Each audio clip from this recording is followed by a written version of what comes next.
Hospital का bed चलती taxi की तरह होता है जिसका मीटर लगातार बढ़ता रहता है, क्योंकि हॉस्पिटल्स जो इंसान को बचाने के लिए बने थे आज एक बिजनेस सेंटर बन चुके हैं।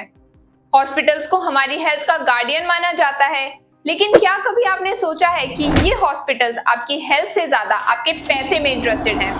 एक सर्जरी का बिल लाखों में और इंश्योरेंस लेने के बाद भी पॉकेट से खर्चा क्यों होता है? आज की इस वीडियो में हम बात करेंगे हॉस्पिटल्स और हेल्थ इंश्योरेंस के इसी डार्क रियलिटी के बारे में। प्राइवेट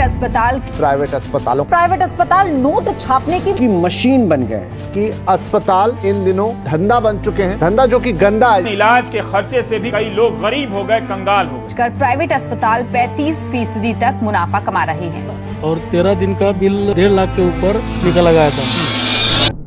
एक तरफ है प्राइवेट हॉस्पिटल्स जिनका प्राइमरी फोकस क्या होना चाहिए, पेशेंट की ट्रीटमेंट, पर क्या ऐसा होता है? ये हॉस्पिटल डायग्नोस्टिक टेस्ट, सर्जरीज और मेडिसिन पे इतना प्रॉफिट मार्जिन लगाते हैं कि आपको एक छोटा ट्रीटमेंट भी लाखों का लगने लगता है। एक स्टडी के मुताबिक प्राइवेट हॉस्पिटल्स में टेस्ट और ट्रीटमेंट के चार्जेस पब्लिक सेक्टर के मुकाबले 40 से 50% तक ज्यादा होते हैं, जिसका इम्पैक्ट पेशेंट और उसके परिवार पर पड़ता है। The national family health survey के डाटा के मुताबिक 70% से ज्यादा अर्बन हाउसहोल्ड्स का प्राइमरी हेल्थ केयर प्रोवाइडर एक प्राइवेट हॉस्पिटल है, और इसमें यह भी रिवील किया गया है कि इनमें से लोग काफी बड़े और अननेसेसरी मेडिकल एक्सपेंसेस फेस करते हैं। इमरजेंसी सिचुएशंस तो और भी क्रिटिकल होती हैं। नेशनल सैंपल सर्वे ऑफिस के डाटा के मुताबिक इंडिया में हर चौथी फैमिली जो इमरजेंसी आईसीयू केयर के लिए प्राइवेट हॉस्पिटल जाती हैं, उन्हें अपनी सेविंग्स का बड़ा पार्ट इस ट्रीटमेंट के लिए यूज करना पड़ता है या फिर लोन्स लेने पड़ते हैं। पर बात सिर्फ यहीं पे खत्म नहीं होती। नेशनल इंस्टीट्यूट ऑफ हेल्थ की स्टडी के हिसाब से प्राइवेट हॉस्पिटल्स में हर साल हजारों अननेसेसरी प्रोसीजर्स और टेस्ट रिकमेंड किए जाते हैं, जो पेशेंट्स की हेल्थ पे तो ज्यादा इफेक्ट नहीं डालते, लेकिन उनके वॉलेट पे डेफिनेटली हैवी इंपैक्ट डालते हैं। एक सर्वे के मुताबिक ये पाया गया है कि बहुत से पेशेंट्स ने अननेसेसरी टेस्ट एक्सपीरियंस किए हैं और कुछ टेस्ट तो रिपीट भी करवाए गए हैं। इसका रीजन सिंपल, प्रॉफिट। जहां प्राइवेट हॉस्पिटल में पैसों की बात आती है, वहां गवर्नमेंट हॉस्पिटल में बात आती है फैसिलिटीज की। एक सर्वे के मुताबिक इंडिया में 1/3 से भी कम लोग अपने ट्रीटमेंट के लिए पब्लिक हॉस्पिटल्स पर भरोसा करते हैं, जिसमें 33% रूरल और 26% अर्बन पॉपुलेशन शामिल है। लोग गवर्नमेंट हॉस्पिटल्स की फैसिलिटीज पर भरोसा नहीं कर पाते और इनका प्राइमरी रीजन सिर्फ अफोर्डेबिलिटी होती है। लेकिन क्या उन्हें वहां पे रिक्वायर्ड फैसिलिटीज मिलती हैं?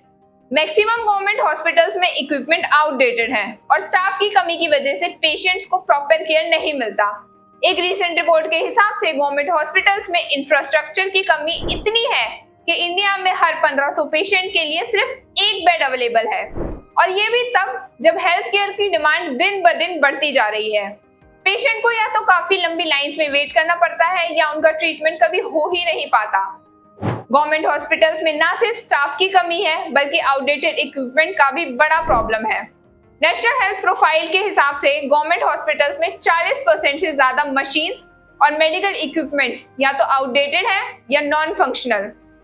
मतलब एक टेस्ट के लिए पेशेंट को 2 से 3 बार आना पड़ता है, क्योंकि एक बार में वो फैसिलिटीज अवेलेबल ही नहीं होती, जिसका इम्पैक्ट ये होता है कि क्रिटिकल डिसीजेस जिनको अर्ली डिटेक्ट करना चाहिए वो छुपे रह जाते हैं और पेशेंट्स का समय और पैसा दोनों बर्बाद होता है।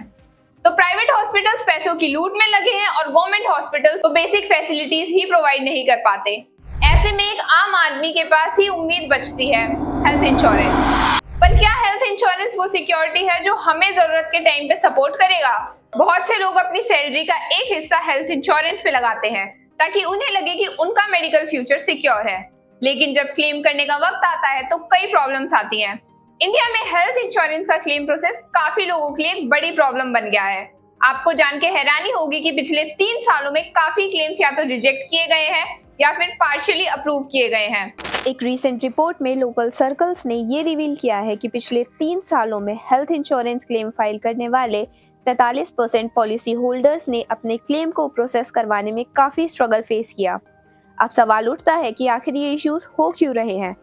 काफ़ी पॉलिसी होल्डर्स ने अपने एक्सपीरियंसेस शेयर किए जहां इंश्योरेंस कंपनीज ने कुछ कंडीशन को प्री एग्जिस्टिंग बोलकर क्लेम रिजेक्ट कर दिया या फिर कुछ केसेस में पार्शियल अमाउंट ही अप्रूव किया। लेकिन बात सिर्फ रिजेक्शन तक ही सीमित नहीं है। बल्कि इंश्योरेंस कंपनीज क्लेम प्रोसेस करने में इतना टाइम लगाती हैं कि कई बार पेशेंट का डिस्चार्ज डिले हो जाता है। ऐसे ही कुछ केसेस में लोगों को 10 से 12 घंटे हॉस्पिटल में डिस्चार्ज का वेट करना पड़ा, सिर्फ इसलिए क्योंकि उनका हेल्थ इंश्योरेंस क्लेम अभी तक प्रोसेस ही नहीं हुआ था। सोचिए, पेशेंट रेडी है डिस्चार्ज के लिए, लेकिन इंश्योरेंस अप्रूवल में डिले की वजह से उन्हें और रुकना पड़ता है। अगर आप हॉस्पिटल में एक और रात रुकते हैं तो उसका एक्स्ट्रा चार्ज भी आपको ही भरना पड़ता है। और ये सब तब होता है जब कई बार इंश्योरेंस कंपनी ने एडमिशन से पहले ही प्री अप्रूवल दे दिया होता है, पर जब डिस्चार्ज का वक्त आता है तो वही अप्रूवल डिले हो जाता है। ये सिस्टम सिर्फ लोगों के लिए फ्रस्ट्रेशन क्रिएट नहीं कर रहा, बल्कि एक तरफ उनका फाइनेंशियल बर्डन भी बन गया है। आज हमारे हेल्थ केयर सिस्टम और इंश्योरेंस इंडस्ट्री को नए मेजर रिफॉर्म की जरूरत है, ताकि लोग ऐसे एक्सपीरियंसेस के शिकार ना बने। सोचने की बात है कि हमारा हेल्थ केयर सिस्टम, जिससे हमें सिक्योर फील होना चाहिए, वो कैसे एक मेजर स्ट्रेस का सोर्स बन गया है। अगर आपको लगता है कि हेल्थ केयर सिस्टम में क्लैरिटी और इम्प्रूवमेंट की जरूरत है, तो इस वीडियो को ज्यादा से ज्यादा लोगों तक शेयर कीजिए। आपके सपोर्ट से हम एक बड़ा इम्पैक्ट क्रिएट कर सकते हैं। और अगर आपने हमारी पिछली वीडियो नहीं देखी जो मेंटल हेल्थ और डिप्रेशन पर थी, तो वो भी जाके जरूर देखें। उस वीडियो में हमने अच्छे से डिस्कस किया है कि डिप्रेशन कैसे हमारे मेंटल और फिजिकल हेल्थ को डायरेक्टली इम्पैक्ट करता है। और ऐसे ही वैल्यूएबल कंटेंट के लिए सब्सक्राइब करना मत भूलना।